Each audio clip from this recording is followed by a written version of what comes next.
Now that the TikTok and political theatrics are out of the way, hopefully for some time, we can share part 1 of our bathroom remodel. All right, so I guess we've sat on our asses for long enough this winter, so let's fix up our upstairs bathroom. We'll be getting rid of everything in this room aside from the bathtub. We're hoping to just reglaze it. All of this cabinetry, although it's in good shape, it's not really what we're looking to use in this space, so we'll likely just donate it. This is one of 2 bathrooms in the home, and they are both in fairly rough shape. This one especially has seen much better days. It's the only bathroom on the 2nd floor, but we still just don't use it at all. It's kind of a scary place to be in. The plaster is falling off, half of the tiles missing, and the list goes on. So we might have closed the door on this room and pretended it didn't exist until now. And although it looks really rough and it goes unused, everything is actually functioning in here, like the electrical and the plumbing. So we do plan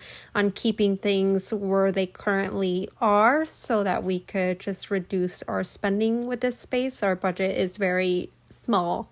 The first step was to remove any furniture or anything that would be in our way, and of course I got immediately sidetracked and went straight for the trim. So once Jacob got the vanity out, we started removing this beadboard paneling, and we just knew the condition of the plaster walls that were visible to us were in really rough shape, and we knew that as soon as we removed the beadboard paneling, it was just going to be a shitty situation underneath. It was obviously just thrown up to hide a lot of imperfections and damage, so our goal is not to hide anything. We're just looking to basically start from the beginning with a clean slate. And while we'll be fixing up the plaster in other parts of the home, that is not the case here. We really don't see ourselves saving this. We're just gonna fully pull down the old plaster. Next, Jacob removed this interesting little contraption that the faucet was sitting on, and once all the plumbing was disconnected, we started to move the tub out. I was a little worried about this part. It is a cast iron tub, and we've had issues moving some heavy items in the home, like cast iron radiators, but this actually went pretty well.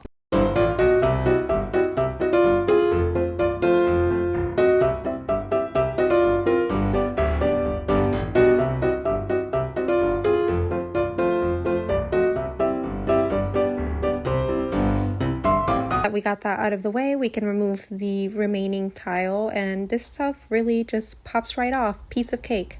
Most of this stuff is barely hanging on, which makes the demo process a lot easier. These beadboard panels did have like 10 nails each, but again, everything was coming down fairly easily.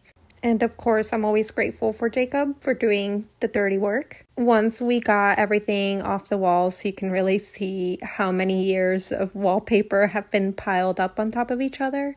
I think I counted about 7 different layers.